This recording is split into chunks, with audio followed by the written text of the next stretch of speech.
Bapak Ibu, kita bertemu kembali di second National Symposium ini ya. Dulu kita bertemu di Century, ya, sekarang di Prasetya Mulia. Supaya kita tahu kampus Prasetya Mulia seperti apa. Kalau dulu dalam bayangan saja, Pak. Ya, sekarang sudah tahu. Nah, tadi Prof. Sami sudah menyampaikan tentang konsep bisnisnya jurnal. Pertanyaannya dalam hati kita, bisakah jurnal itu nanti sebagai untuk apa bisnis, Pak? Kira-kira menurut Bapak Ibu sekalian bisa nggak? Bisa. Ya. Tetapi ketika kita mengelola jurnal, kita duduk menunggu paper datang, apakah itu nanti bisa untuk sampai bisnis? Tidak bisa. Tadi sudah disampaikan Prof. Sami, itu harus perlu effort yang luar biasa. Yang luar biasa, bukan biasa. Ya. Maka itulah apa yang harus kita lakukan supaya jurnal kita reputasinya baik dan juga bisa untuk income bahkan ya Prof. Sami ya. Oke, saya akan menyampaikan strategi pengembangan. Mungkin tadi Pak Sa juga nanti yang teknisnya di Pak tadi gitu kan. Nah, di sini saya akan mencoba based on practice ya Bapak Ibu sekalian untuk mengelola jurnal itu seperti apa ya. Oke, ini kalau saya petakan ya, strategi pengembangan jurnal ilmiah itu cukup dalam satu halaman ini saja. Tetapi itu perlu waktu dan effort yang luar biasa ya. Nah, ada dua jalur yang bisa kita tempuh Bapak Ibu sekalian ya. Kita bisa melalui jalur akreditasi kemudian menjadi internasional. Tetapi boleh juga Bapak Ibu jurnal itu terakreditasi nggak usah internasional, nggak masalah kan? Pokoknya saya mau jurnal terakreditasi saja nasional, tidak ada masalah. Nah, tapi bisa juga jurnal yang terakreditasi kan dari sisi kualitasnya sudah bagus, tinggal satu langkah lagi menjadi internasional, tinggal mau atau tidak gitu ya. Tadi sudah sampaikan Prof. Sami.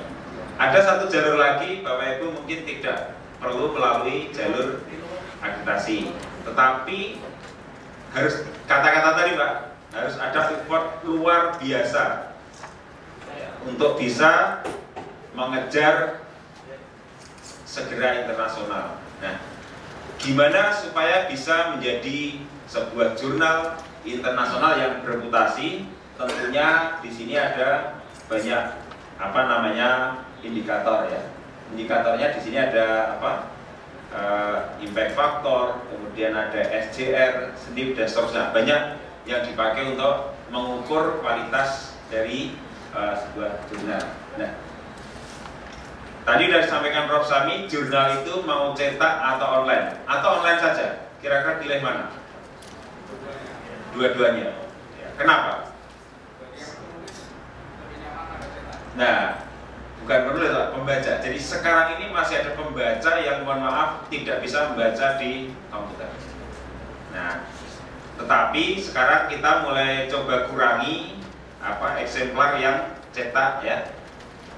Tapi kita online kan. Nah, tujuannya apa nanti di online kan? Supaya kita mempunyai reputasi yang tinggi. Tapi jurnal cetak ya bisa mempunyai reputasi yang tinggi ketika kualitasnya adalah bagus. Ketika jurnal hanya cetak saja dan kualitas nggak bagus, ya jangan berharap, gitu ya. Oke, ini yang petanya seperti ini saja. Kemudian saya membuka suatu wacana Bapak Ibu ya. Sekarang kalau Bapak Ibu jurnalnya cetak ya, nah, cetak nyetaknya harganya mahal. Coba tadi yang IRJBS itu kalau yang glossy ya, mencetak 100 eksemplar saja berapa juta ya. Tetapi ketika diedarkan menjadi 100 pembaca, tidak mungkin pembaca itu setelah dibaca itu dipinjamkan tetangganya. Itu yang masalah. Pasti setelah dibaca ditaruh di lemari. Sehingga kalau jurnal itu cetak saja, maka sebarannya ya tergantung pada jumlah itu, gitu kan? Sangat terbatas sekali. Dicari di internet nggak ada.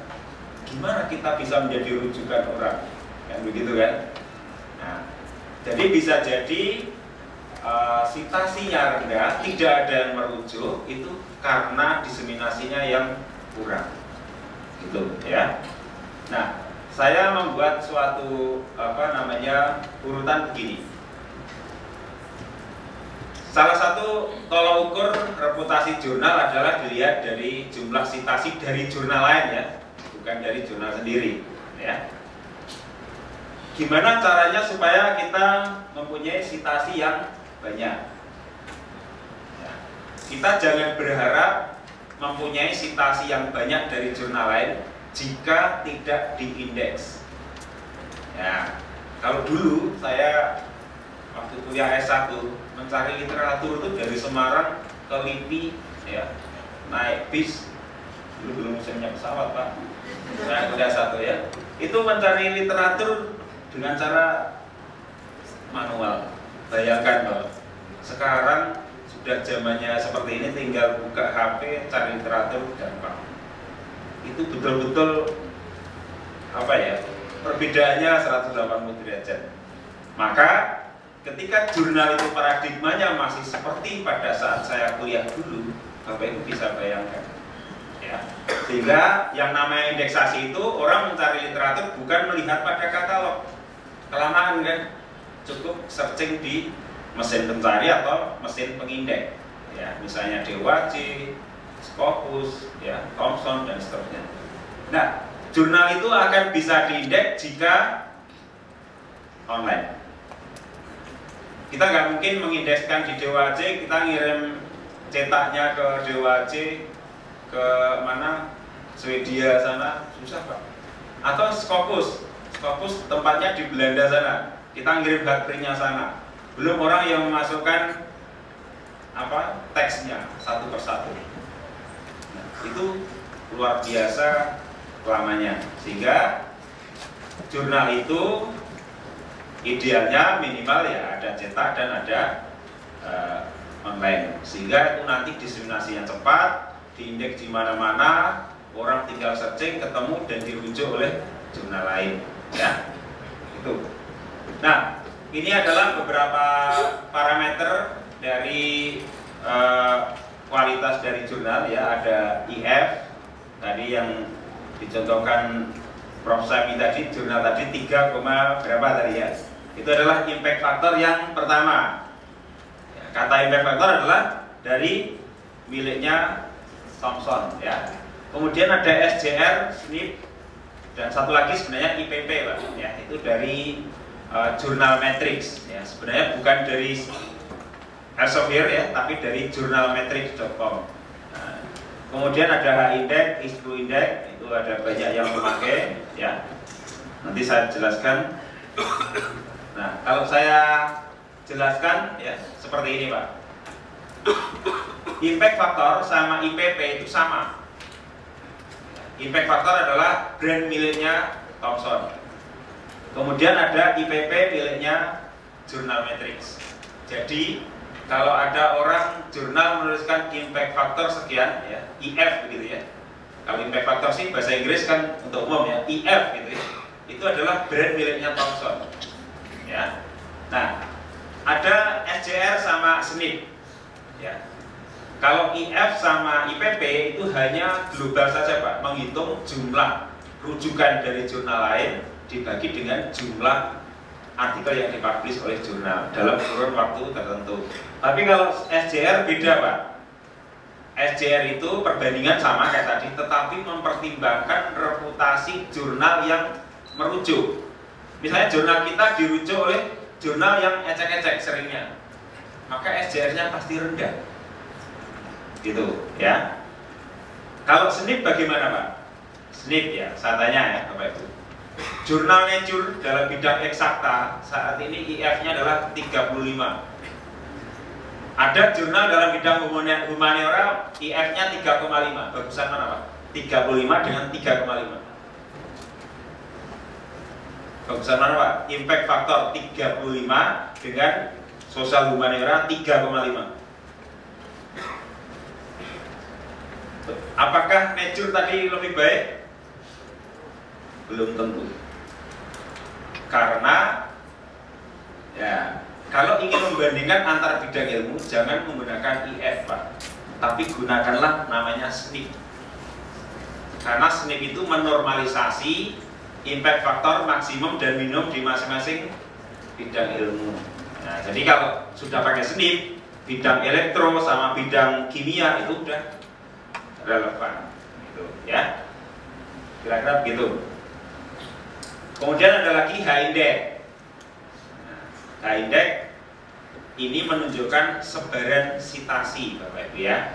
Kalau tadi impact factor hanya perbandingan antara sitasi dibagi jumlah yang dipublish. Kita kan tidak tahu, Pak, sitasinya itu 100 sitasi tetapi ngumpul di satu artikel atau nyebar. Ya, berarti jurnal itu kalau H-indexnya 1, yang bagus ya artikelnya 1 tok. 1 saja yang bagus. Gitu, yang disitasi hanya 1. Tapi kalau H-indexnya tinggi, berarti yang disitasi itu nyebar, Pak, di artikel yang di beberapa artikel. Gitu, ya. Jadi kombinasi antara faktor dampak ya dengan H-index itu adalah parameter yang bagus untuk menilai sebuah jurnal. Nah, Bapak Ibu, saya sampaikan ini ya, ini sebenarnya untuk penulisan, tetapi Bapak Ibu bagus coba lihat di sini banyak jurnal yang menayangkan general impact factor, global impact factor. Ini adalah jurnal-jurnal yang oleh pengindeks atau metrik yang oleh Jeffrey Bill itu ditemukan tidak masih questionable ya. Jadi itu dipertanyakan. Bukan itu terus dicap abal-abal, bukan. Di dalam Jeffrey Bill nggak ada kata abal-abal. Ya, tetapi itu adalah questionable metrics. Artinya itu belum bisa dipercaya, perlu diinvestigasi lebih lanjut. Ya. Linknya ada, Pak, nanti silahkan dilihat sendiri. Jadi Jeffrey Bill itu kerjanya memelototi jurnal sedunia. Ya, kita kalau ingin lihat di situ bagus, Pak, temuan-temuan terbarunya. Ya. Ini adalah publisher yang dikatakan questionable. Ya. Di sini ada banyak, Pak. Ini saya potong di bagian depan aja. Ini URL-nya sudah ada, nanti tinggal bisa dilihat ya. Kemudian ini adalah individual jurnal, Pak. Jurnal satu persatu. Di sini ada ratusan yang di list, Pak. Jangan sampai jurnal kita masuk ke sana, Pak. Ya, kemarin baru juga dirilis oleh DOAJ, ada ratusan jurnal yang ngomong kalau terindeks di DOAJ, ternyata tidak. Memasang logo DOAJ ternyata tidak terindeks. Oleh DOAJ di list. Nah, itu bisa jadi di blacklist oleh DOAJ. Hati-hati Bapak Ibu, kalau memang belum terindeks ya jangan ngomong terindeks gitu ya. Nah, ini jumlah publikasi yang terindeks di Scopus ya, itu menjadi parameter utama di dalam pemeringkatan perguruan tinggi. Maka ini yang harus kita concern, Bapak Ibu ya. Ada 20-30% Pak quote-nya. Ya, ini perlu kita sikapi bagaimana caranya ya. Di samping memotivasi orang untuk publikasi di jurnal yang terindeks, tetapi juga jurnalnya gimana caranya bisa terindeks. Ya, dua jalur harus kita perkuat. Di sini saya listkan Bapak Ibu jurnal-jurnal yang di Indonesia terindeks di Scopus. Ada 20 jurnal ya, yang luar biasa adalah teman-teman di bidang sosial humaniora ya, ada 2 jurnal di bidang agama yang terindeks di Scopus ya, luar biasa kan. Nah ini yang coba ternyata tidak hanya eksakta aja Pak yang terindeks ya, sosial humaniora juga.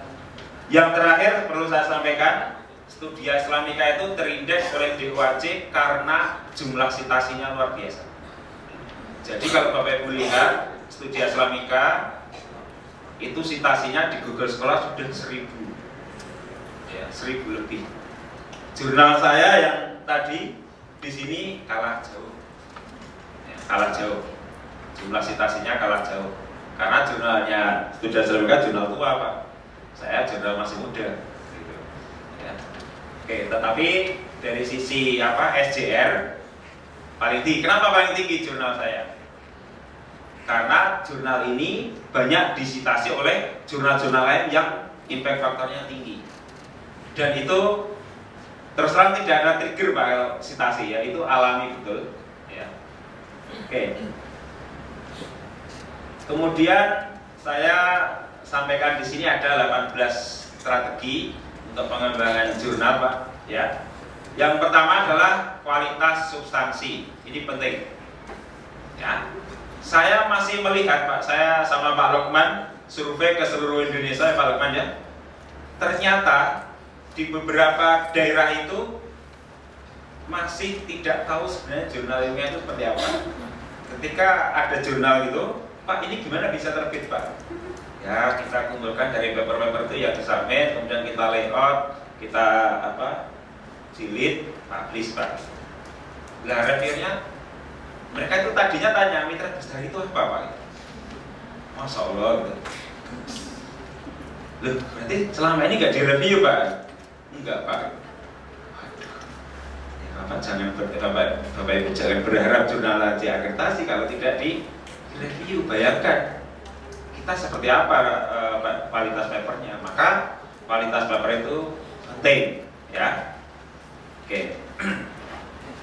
Kemudian sekali waktu kayak IRJBS tadi kan melihat pada jurnal yang SAGE tadi ya, jurnal yang bagus.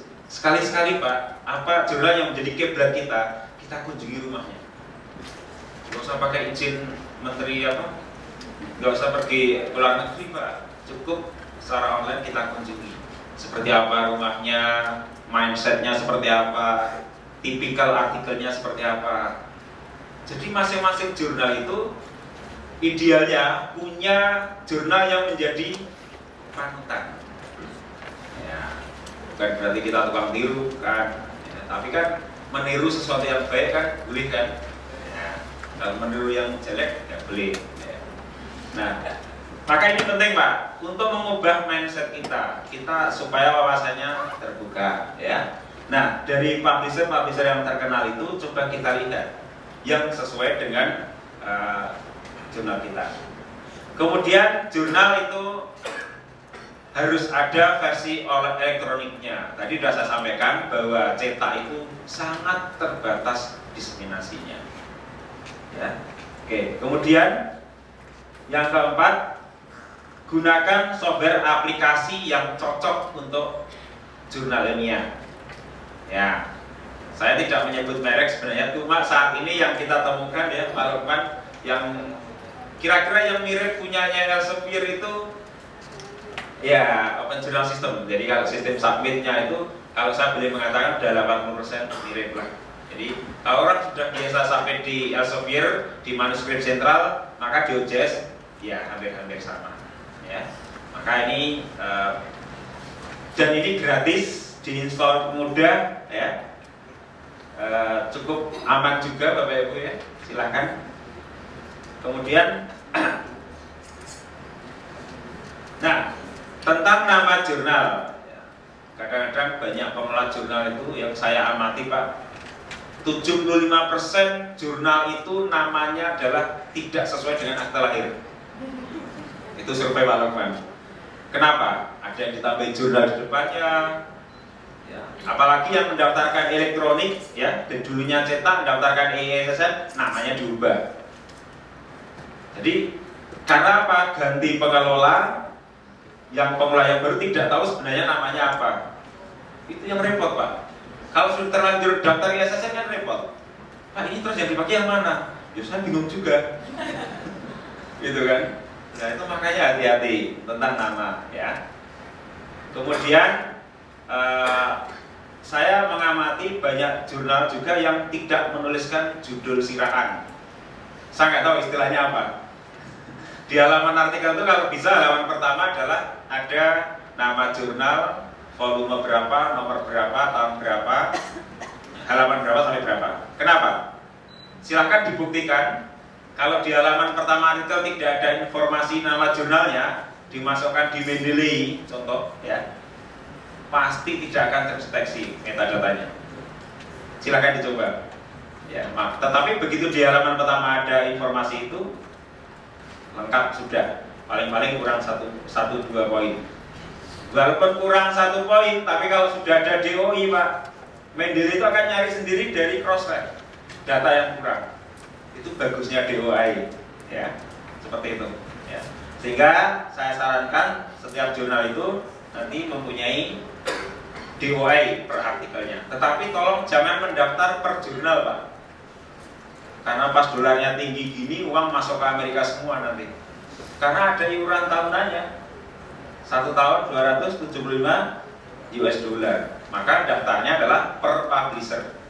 Satu kampus daftar 1 untuk semua jurnal di situ, misalnya begitu. Ya.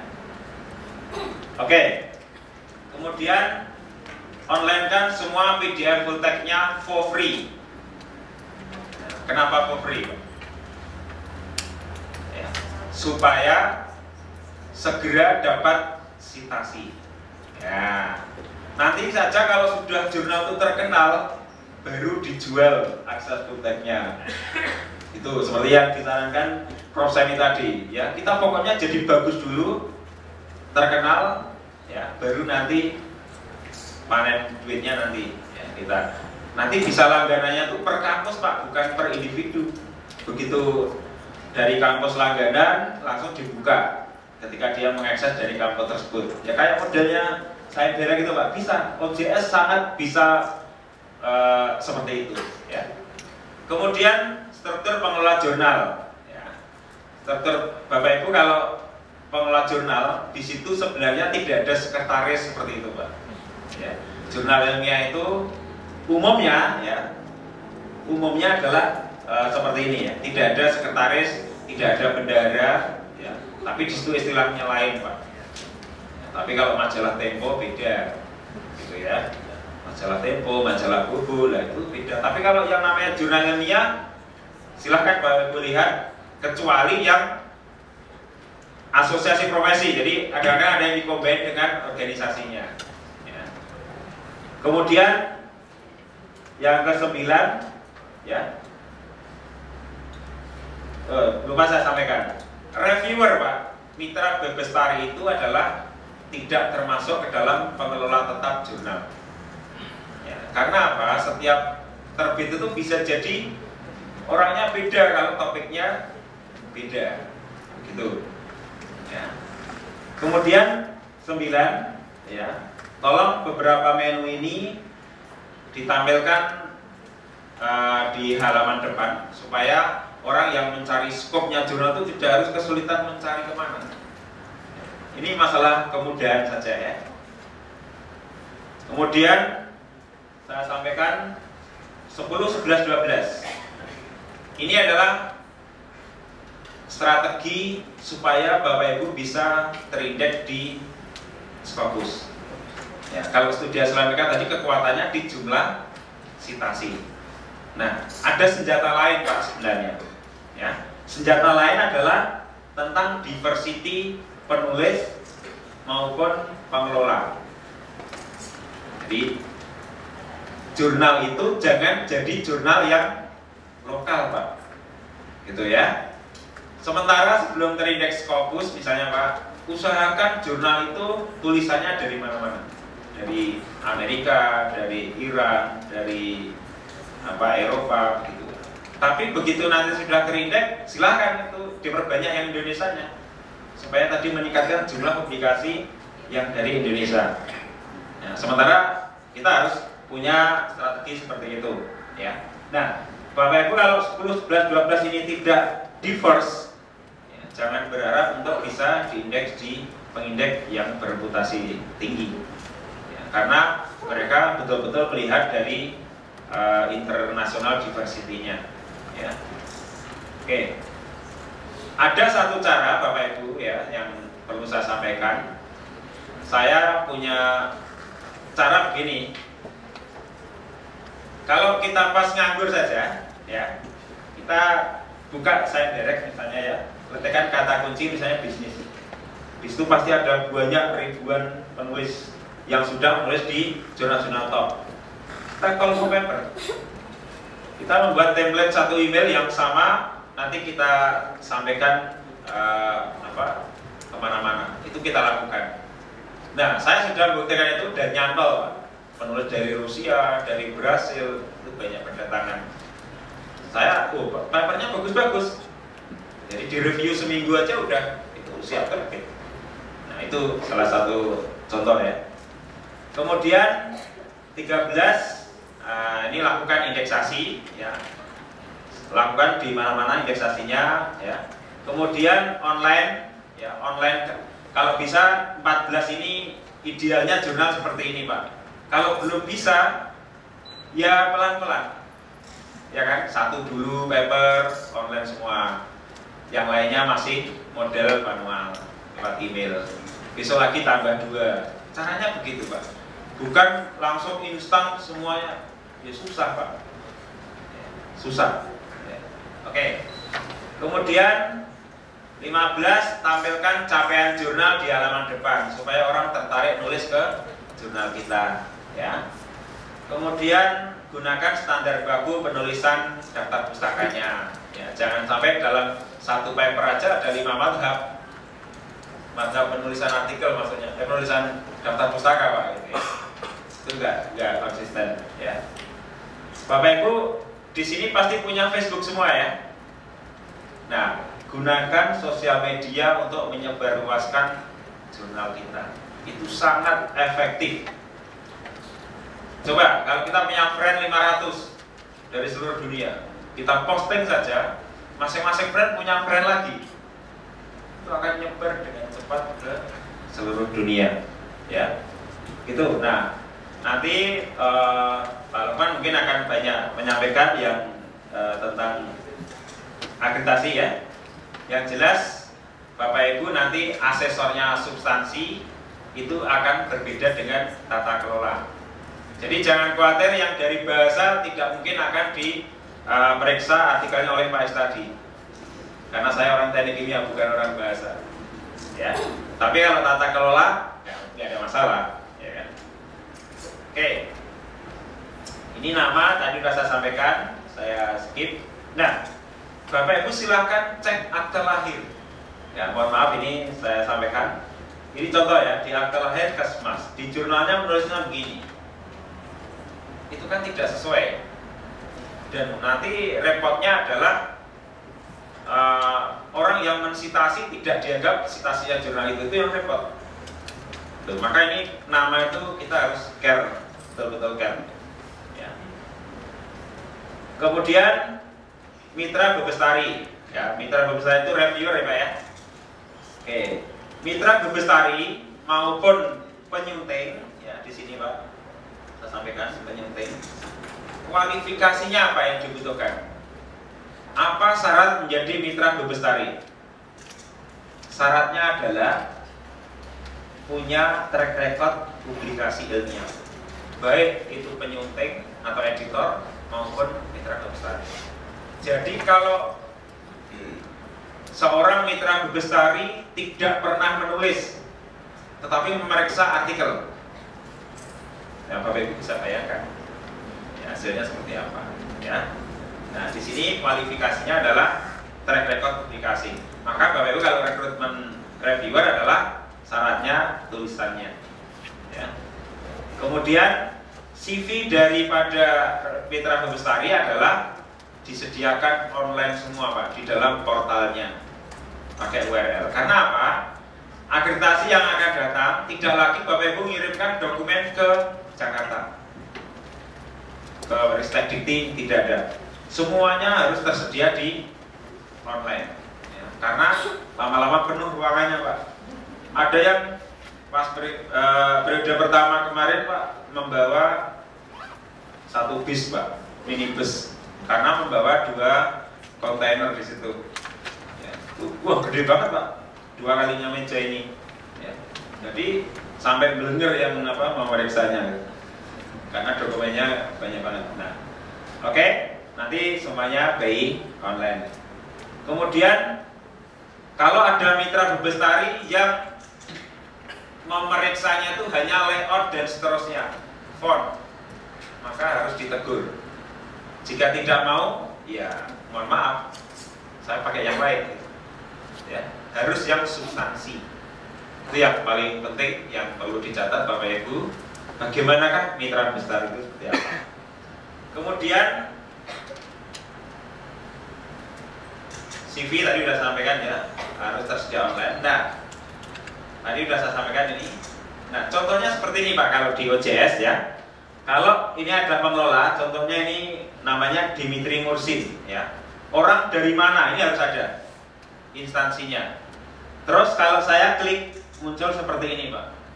Di sini muncul URL yang berisi CV-nya. Kalau ini saya klik begitu, keluarlah CV-nya dia. Itu cara mengonlinekan CV secara daring. Ya. Karena tidak ada lagi nanti suplai dokumen, tapi semuanya ada di dalam portal. Ya. Oke. Nah, mitra Bebestari tadi tolong diberi ucapan terima kasih di setiap terbitannya. Karena ini bisa dipakai untuk kalau yang gum pengabdian. Bisa. Tapi nggak boleh banyak-banyak yang dari sini gitu. Masa semuanya pengabdian nanti reviewer. Kemudian petunjuk penulis harus lengkap. Semua item itu ada petunjuknya Pak. Bahkan judul, cara nulis judul aja harusnya ada petunjuk. Jadi Bapak Ibu sebagai editor jangan salahkan penulis kalau judulnya tuh nulisnya saya nanya sendiri. Karena di jurnalnya Bapak Ibu tidak ada petunjuknya cara nulis judul. Ya, nah, kemudian cara menulis pendahuluan ini ada petunjuknya. Ya. Oke, seperti ini Pak. Lengkap. Itu yang akan dinilai tinggi di akreditasi. Itu poinnya bisa juga. Ya. Kemudian bagus lagi tersedia template. Jadi jangan sampai dipusingkan tulis itu dengan layout, gitu ya. Oke.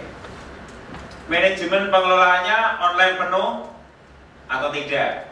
Tadi caranya merintis adalah satu dulu. Besok 2 artikel online, besok 3 artikel. Caranya begitu Pak. Kalau ada penulis sampai lewat email, kita buatkan akunnya. Nanti lama-lama tertarik, gitu ya. Itu beberapa metode. Nah, dokumen review seharusnya tersedia online di dalam sistem Pak.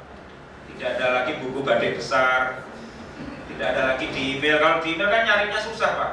Semua subjeknya sama di email, setnya susah. Maka dokumentasikan di dalam sistem OJS. Ya. Maaf, nggak boleh tulis. Oke. Nah, sekarang tadi penggantinya oplah itu apa Pak? Penggantinya oplah adalah namanya kunjungan unik Pak. Jadi yang mengunjungi portal jurnal kita, tetapi yang unik. Jadi kalau mahasiswa di Prasetya Mulyani semua ngeklik jurnal IRJBS, terhitungnya 1. Karena dari network yang sama. Gitu. Itu contohnya. Nah seperti ini sediakan. Kalau nggak ada ini ya dianggap pengunjungnya nggak ada. Ya. Itu gratis kok, nggak mahal-mahal. Terus tercantum di lembaga pengindeks. Ya, lembaga pengindeks yang tinggi nilainya 5, ini 3. Jadi Bapak terindeks di DOAJ aja sudah dapat poin 3 di akreditasi. Jadi tolong kejar yang ini, ya. Kalau yang ini berat memang. Ya. Oke. DOAI, ya silakan diproses ya. Cepat, ada yang 3 RIS selesai prosesnya. Ya. Cuma harus bayar iuran tahunan. Ya. Kemudian jangan jadi jurnal yang lokal, ya. Tolong upayakan internasional supaya nilainya 6. Jadi poin-poin yang besar ini saya highlight Pak di materi saya. Tolong itu concern di situ, ya. Oke, seperti ini. Kualitas artikel itu di sini Pak. Nilai paling tinggi 6, ya. Kemudian citasi, ya. Citasi sendiri ada nilainya Pak seperti ini. Sementara citasi total ya Pak Lukman. Jadi belum 3 tahun terakhir bukan, tapi total. Tolong ini bisa dikejar ya. Kemudian profil ya. Profil citasi tolong dibuat di Google Scholar. Ini yang paling mudah Pak, gratis. Kalau nggak ada ini dianggap tidak ada citasi gitu. Ya. Oke, derajat kemutakhiran 10 10 tahun terakhir ya saya kira di pedoman sudah cukup jelas ya. Nah, saya juga meng-highlight Pak persyaratan-persyaratan yang di DOAJ dan seterusnya. Ini ada 15 ya. Nanti tolong baca dan dirasakan sendiri dan disiapkan ya. Karena tidak bisa saya sampaikan dalam waktu 30 menit ini ya. Nanti bisa kita diskusikan lagi. Ini yang contoh tadi judul sirahat seperti ini ya. Harus ada di setiap halaman pertama artikel. Kemudian terakhir Pak, cover dan seterusnya itu sediakan online semua Pak ya, jangan sampai orang mau naik pangkat baru request ke pengurusnya minta cover daftar isi. Jadi sediakan namanya front matter dan back matter. Jadikan satu aja Pak, dari cover sampai daftar isi jadikan satu file. Kenapa jadikan satu file? Kan jadi satu file, satu DOI aja, ngirit $1 Pak, nanti DOI nya. Jadi itu nggak masalah kalau yang bagian ini ya. Saya kira itu yang bisa sampaikan Pak di dalam sesi saya ini. Banyak yang belum saya jelaskan, nanti bisa kita diskusikan lebih lanjut. Terima kasih. Assalamualaikum warahmatullahi wabarakatuh.